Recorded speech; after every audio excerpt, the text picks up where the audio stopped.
Good morning to all. I welcome you all in this morning chapel service. Let's begin with this service word of prayer. Father God, we thank you and praise you for adding a new day in our lives. As we begin this chapel service, please be with us and lead us. Everything I submit to your hands. In Jesus' name, I do pray. Amen. Let's take this time to intercede for some prayer concerns.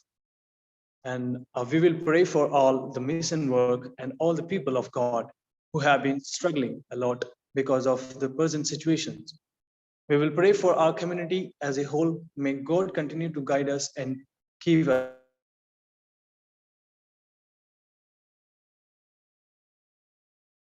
or we go in the mission field. If congregation has any concerns, please mention it now.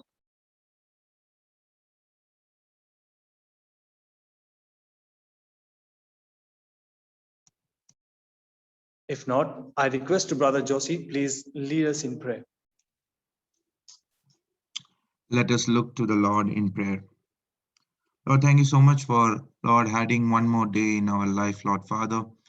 Lord, as we come together to worship you, to hear from your word, Lord Father, we give you glory, honor, and praise, Lord Father. And Lord, when we intercede, we come together to intercede for one each matters, Lord Father. We pray for our all the mission work in this world and especially in India, Lord Father.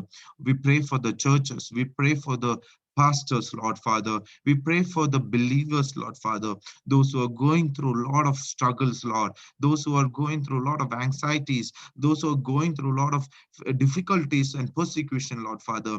Lord, we find our refuge, we find our strength in you alone, Lord Father.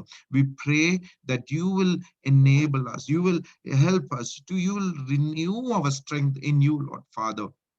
We give all the mission work into your hand in this present situation, Lord Father. You will enable us, you will help us, Lord Father, to grow in you, Lord, Lord, that we have a hope in you, which will, Lord, you are that your word and your promises will never change, Lord Father. So let us hold on to your promises, Lord.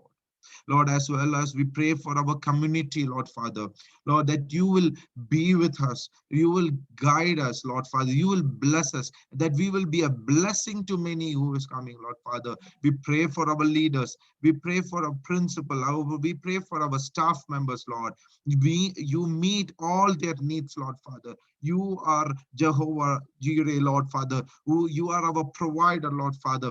You meet our needs, Lord Father, and Lord, all the plans, the missions, the vision we have, Lord, help us to fulfill in the coming days, Lord Father. Yes, Lord. And we pray for our graduating class, Lord Father, that as we have reached to our end of the studies, Lord Father, we pray as we enter into a new beginning of our life, we pray that you will bless us and guide us, Lord. May what we have learned here will always allow us to be truly men and women for others, Lord Father. Please help us to make the world a better place, Lord Father. And Lord, always help us to serve others, Lord Father. And Lord, we pray that you will guide us and help us to fulfill your purpose in our life, Lord Father. And Lord, we pray for Alkesh, Lord Father, especially fill him with grace and anoint him, Lord, that he can preach your word boldly and with authority, Lord Father, and that what we hear today will be a blessing, Lord Father. And Lord, let all glory belong to you alone. And we pray this prayer in the matchless name of the Lord Jesus Christ. Amen. Amen. Thank you, Brother Josie. Greetings to you all in the mighty name of our Lord and Savior Jesus Christ, who has called us for his glorious ministry. I thank God for giving me this life and choosing me for his glorious mission. I would also like to thank this institution for giving me an opportunity to study the Word of God. David Livingstone says, God had only one son, and he made that son as a missionary. He came to seek and save the lost. The worldwide mission of the Christian Church is rooted in the incarnation and is a part of God's redemptive purpose for the world. God is a missionary God. He has sent his son into this world. Jesus came and fulfilled the task which has entrusted on him. And as we are followers of Christ, therefore, it's our obligation to carry out the mission of Jesus. So now the question is, how can we participate in God's mission? There are many difficulties and challenges waiting ahead in the mission field. If we want to overcome the challenges of this age, we must learn well to imitate and do what exactly Jesus did. So question is before us, how do we participate in God's mission? Let us learn few lessons from Jesus' ministry, which he taught his disciple how to participate in God's mission.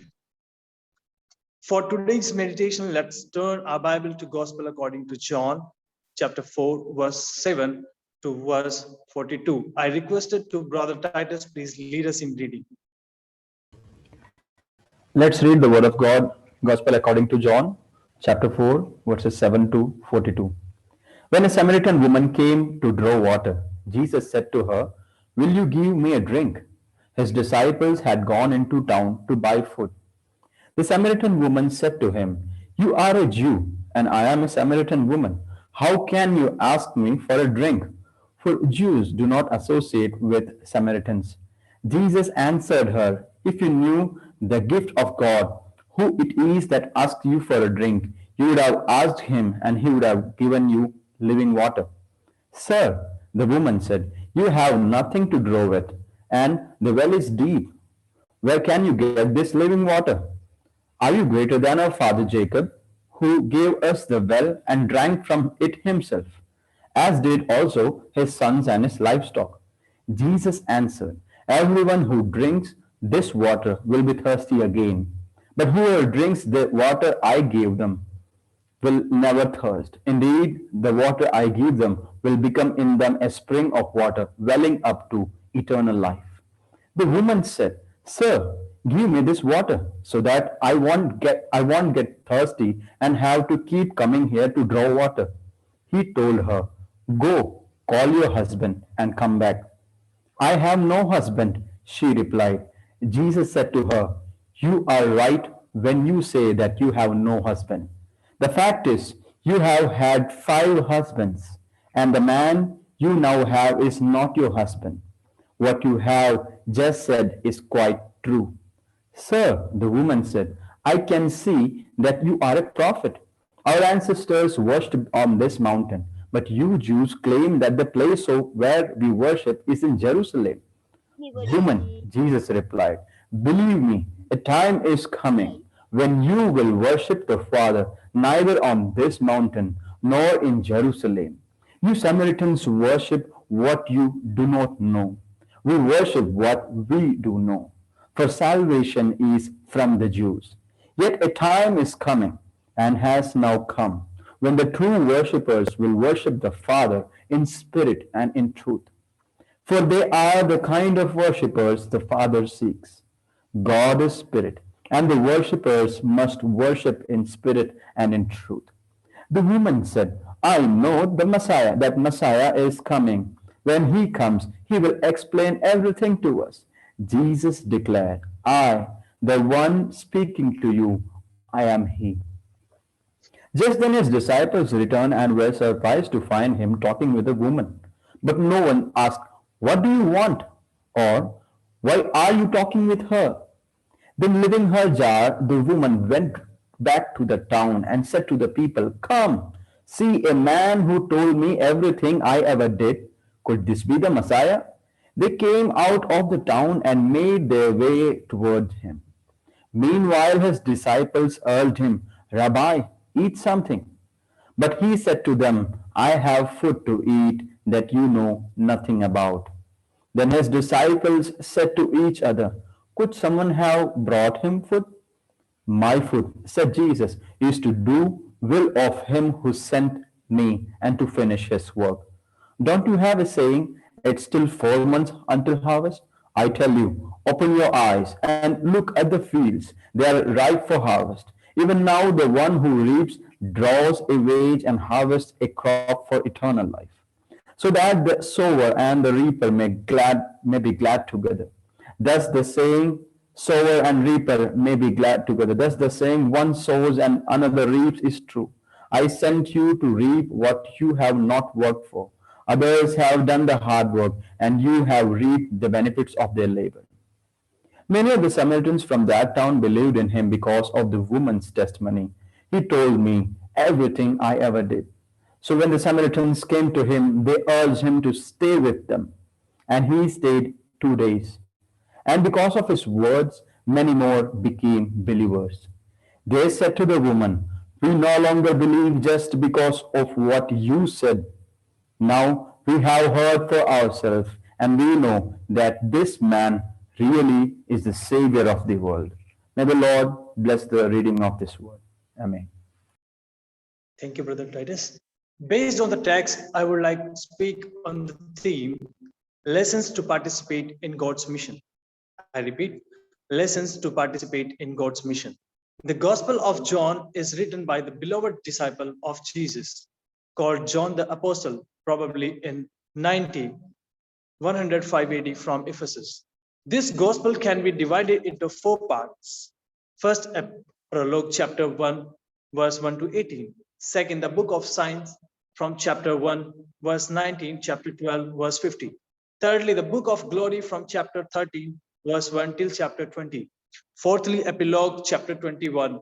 The very purpose of this gospel is depicted in chapter 20, verse 31, saying, "These are written that you may believe that Jesus is the Christ, the Son of God, that believing you may have life in his name."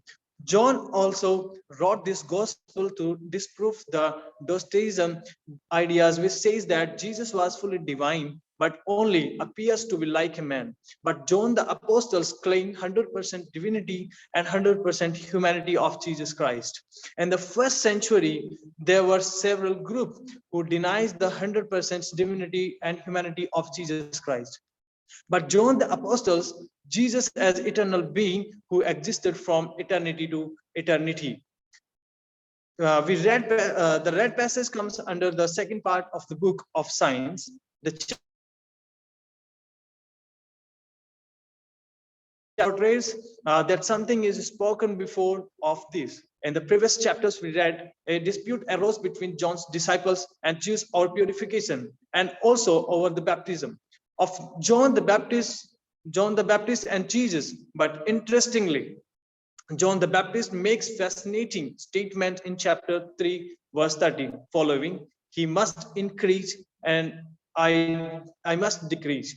The Jews who heard that Jesus is baptizing were frustrated. So Jesus didn't want to confront with them in the initial days of his ministry. Therefore, he moves towards the Galilee from Judea. Indeed, Jesus was not baptizing, but his disciples were baptizing. Chapter 4, verse 2. Chapter 3 and chapter 4 are very connected.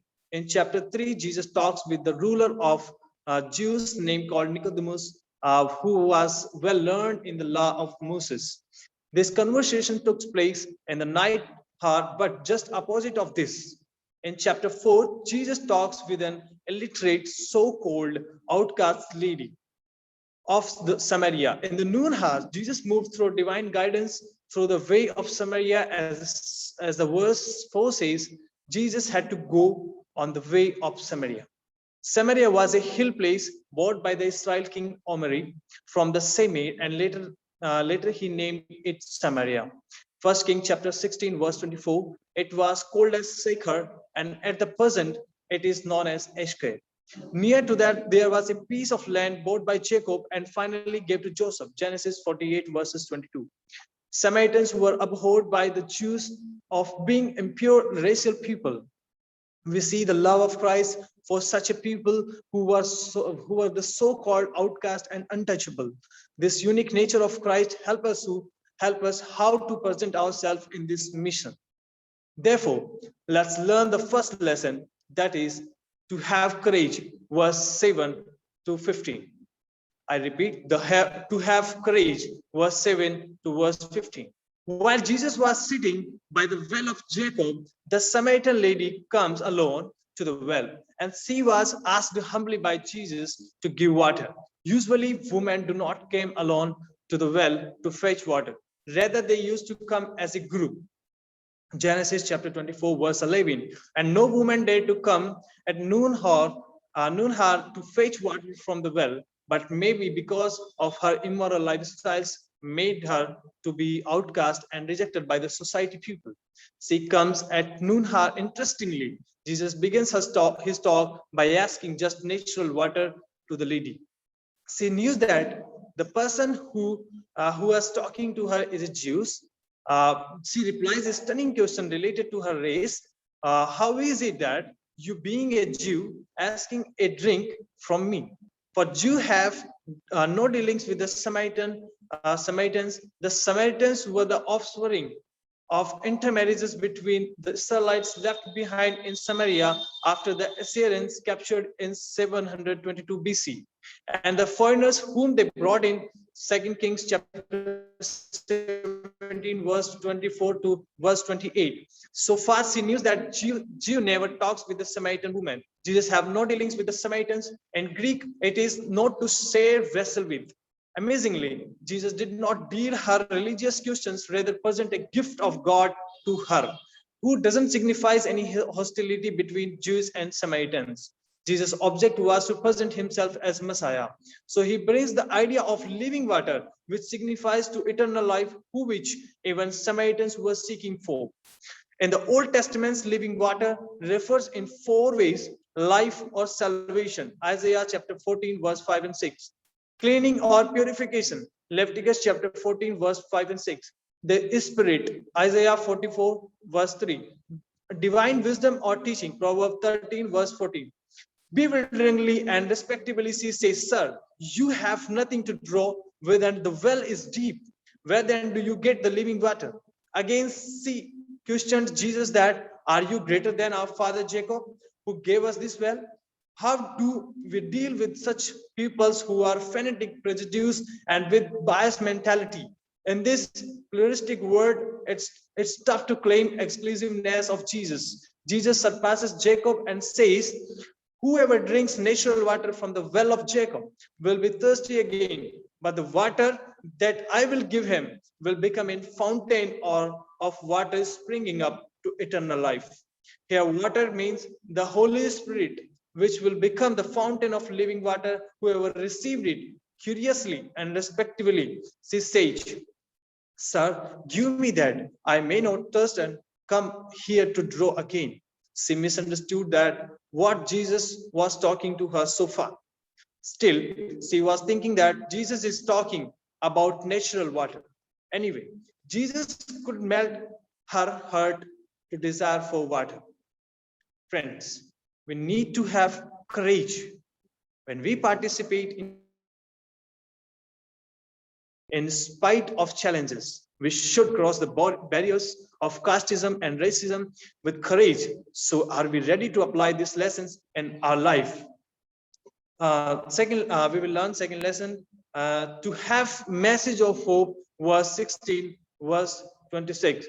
I repeat, to have message of hope, verse 16 to 26. Jesus realized that lady desires for the living water, so Jesus turns his thoughts to her personal life that she may confess about her immoral lifestyle. Imperatively, Jesus asked her to go and call her husband. Jesus was replied that she doesn't have husband. Wisely, Jesus did not condemn her that why she is lying on the face of Jesus. He lovingly said, You said rightly that you don't have husband. In fact, you have had 5 husbands, and the man now you have is not your husband. Jesus used the weapon of love to convince about her immoral life. Austrian army man Napoleon Bonaparte said, My kingdom and kingdom of Alexander the Great will come to an end, because our kingdom is of force and power, but the kingdom of Jesus will last. Might have felt embarrassed when Jesus asked about her husband, but she told what the truth is.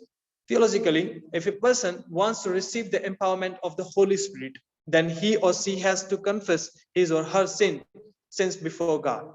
This is what exactly Jesus wanted in her life to take place. Surprisingly, she says, I perceive you are a prophet. because the Samaritans were thinking that after Moses, like him, Tahib, the prophet will come and he will restore the worship of the Mount Gerizim. So that she guesses that this Jesus can be the prophet about whom it was spoken. Then she begins to ask about worship. The word worship is derived from Anglo-Saxon word worship, which means courtesy or reverence paid to worth. Here Jesus sets the new pattern of worship, which will neither be on mountain nor in Jerusalem, but specifically, personally in spirit and in truth. Because God is a spirit and he seeks for such worshippers, Jesus settles the question of worship: where, whom, and how. Worship is to the spirit God with the spirit and truth, and everywhere, even individually too. Jesus replied, "You worship what you don't know, but we worship what we know, for salvation is from Jews." Samaritans really not knew to whom they were worshipping. For them, what they were doing was right, but it wasn't indeed. Jesus leads her to the real worship and to the object of worship. Jesus helped her to know that the meaning of worship is hope, that she need to understand this hope is going to restored by the coming of Messiah, whom she and her peoples were waiting for. And Jesus predict that lady is going to give her life and worship the true God. So he tells her that her is coming and has come. The true worshippers will worship God in spirit and in truth. Such kinds of worship God seeks. Jesus' predictions about her worship to living God shows divine natures of Jesus.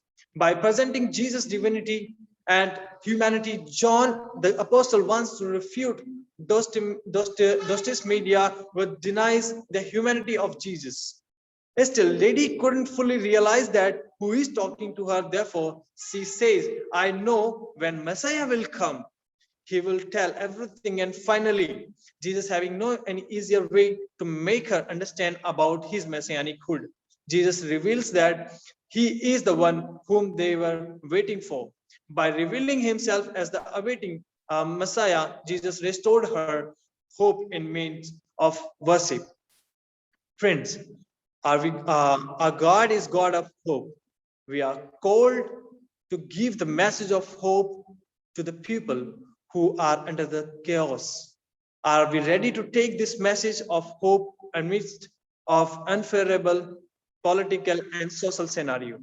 In order to participate in God's mission, we should also have an inward preparation, which would the third to participate in God's mission.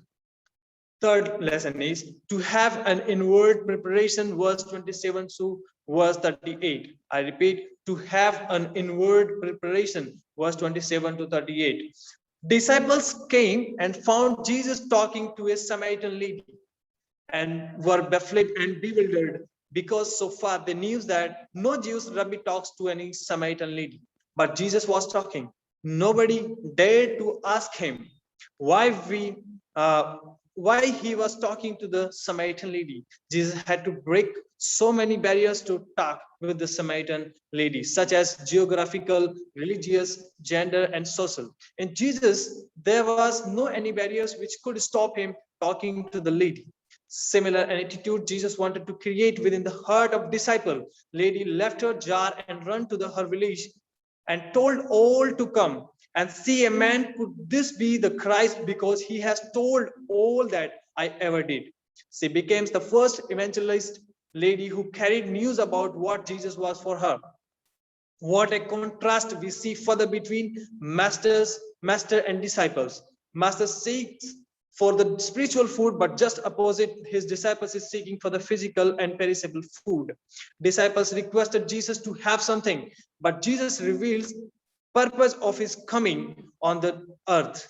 Jesus has the complete obedience to the will of God. Jesus wants to open their spiritual eyes and prepare them for the purpose which he has called them. He gives priority to the will of God rather to quench his physical hungriness.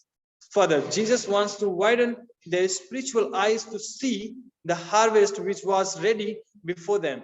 When we are surprised by the things of the physical and material world, we cannot see the spiritual blessings which is kept ahead of us. We need to look at through the eyes of Jesus to participate in the mission of Jesus.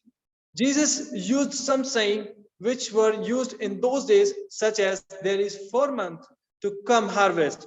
From within, Jesus was preparing his disciples for the mission work of his Father. Disciples might have thought only to be with Jesus, nothing else, but Jesus reminded them that harvest is ready and they need to participate in it. The harvest is used as metaphorically, which refers to the mission field that is ready to evangelize. He also told the result of taking part in the mission of his Father, which is eternal life. Here, Christ is sowing the seeds of his love and sacrifice so that his disciples may reap in this world. Though they didn't labor for this, not only disciplines in word prepared, but also Samaritan woman was being changed. She left her jar and went to the village to say everything about Jesus. She invites people to listen what is happens with her. The disciples were taught by Jesus that is, if they want to participate in God's mission, they must cross of racism and gender discrimination and inwardly changed person. This Samaritan woman also changed. Her proclamations about Jesus to her fellow villagers is the evidence that she is being inwardly prepared to participate in God's mission. Friends, an inward preparation is very important for us to participate in God's mission. Unless we change from our within, we cannot participate in God's mission. So, are we ready to seek for spiritual food rather than physical? Are we ready to see the things how Jesus wants us to see? Here is fourth lesson: to have an outward progressions, verses 39 to 42. I repeat, to have an outward progressions, verse 39 to verse 42. If there is drastic change in within, surely there will be activation of it because of some sort of changes in the lady. She runs and tells about what had happened to her when she encountered with Jesus. This is what Jesus wanted from his disciples, that they may also bear witness of him. In previous chapters, Jesus talked with Nicodemus, and Jesus wanted that he may be the witness of Jesus, but there was no recent reaction from Nicodemus. Similarly, disciples couldn't show any enthusiasm in Jesus' mission because their inner beings was not yet prepared for that. Another side, people from Samaria who heard about Jesus by Samaritan lady, they believed and came where Jesus was. They heard the word of Jesus, and many more believed in him because of his words. Jesus was requested by them to be there. Jesus was with them for 2 days. This reflects the universal love of Jesus towards the most rejected, neglected, and hated by the Jews who considered themselves better what they were not Samaritans. Samaritans made a fascinating confession about Jesus that he is the savior of this world. Jews who were better educated, well known to the law of Moses, even they couldn't understand who Jesus was, but Samaritans who saw and heard from Jesus 2 days and confessed that Jesus was the savior of the world. And they testified. This is what Jesus wanted from his disciples to carry out his message. Jesus was indeed preparing his disciples for his mission, but many a times they were not active and enthusiastic. Jesus' object was to transform the life of Samaritan lady, but with her so many peoples were changed. An outward actions is the evidence that we are fully participating in God's mission. As this Samaritan woman's inward preparations led her to an outward progressions of gospel. When we have this gospel, let us say it those who are in need. The best way to participate in God's mission is to proclaim to our people what have been done in our life through Christ. We need to live the gospel. As we have learned 4 lessons from Jesus' ministry under the theme lesson to participate in God's mission, let's realize that we need to have grace to have message of hope by preparing inwardly and have outward progressions of the gospel as living testimony for Christ. This message should not be merely a message, but should become the part of partial of our ministry. It's obligation of each believer to participate in the mission of Jesus Christ with broader sense without having any barriers within us or in us. For this reason, the Lord Jesus has called us to take part in his mission and to testify the Lord Jesus Christ. But it matters how we participate in his mission. Herbert Kane says, God is the God of mission. Therefore, may the God of mission help us to participate in his mission. Now it's time to sing and worship the Lord. We will sing Thoda Samay Hai Baki. By singing this song, let's all meditate on what we heard in this morning.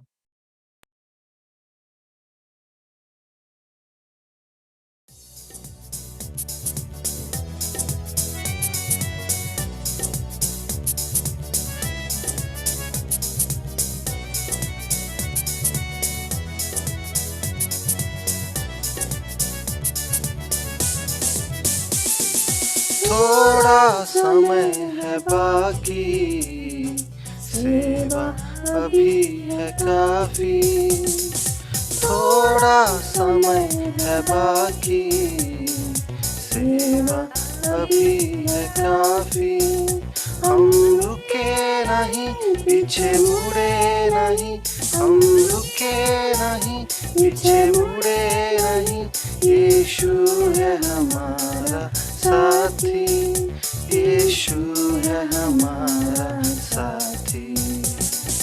थोड़ा समय है बाकी, सेवा अभी है काफी। थोड़ा समय है बाकी, सेवा अभी है काफी।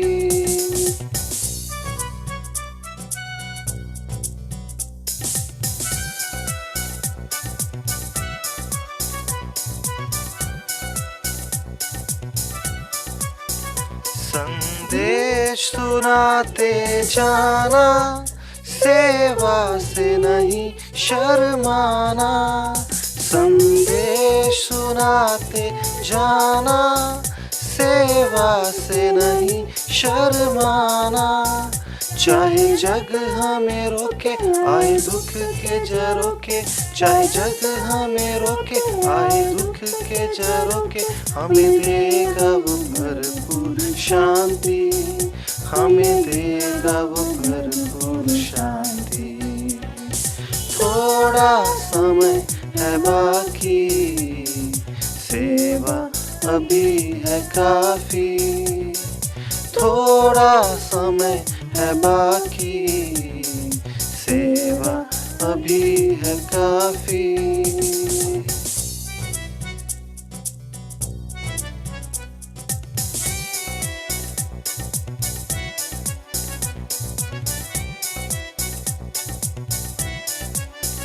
यीशु ने हमें भेजा है, उसका काम दिन ही दिन करना है। यीशु ने हमें भेजा है, उसका काम दिन ही दिन करना है। वो रात आने वाली है हमारी जिम्मेदारी, वो रात आने वाली है हमारी जिम्मेदारी।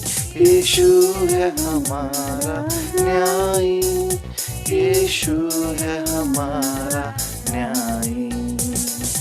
थोड़ा समय है बाकी, सेवा अभी है काफी।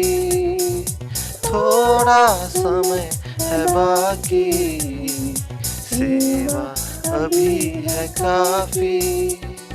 सेवा अभी है काफी।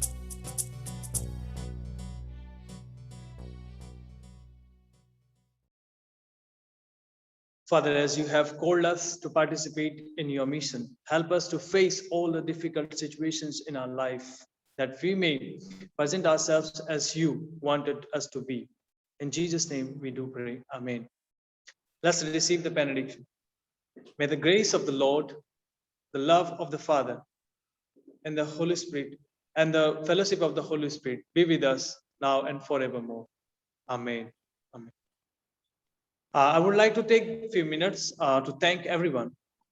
I'm thankful towards my God who enabled me to come thus far and provided me all my needs. I also would like to thank my parents who have given a great contribution in my life. I thank my college authorities, uncle, auntie, and entire respected teachers for molding me as a good servant of God. At last, but not in least, I thank all my classmates who really helped me in all 3 years of my journey in NTC. Thank you. Thank you, Alkesh, for bringing the word. This is a reminder that the sermon evaluation session will be held at the 3:30. So all the panel members and the concerned mentors and the MDiv and the BD final years are requested to be there. Thank you.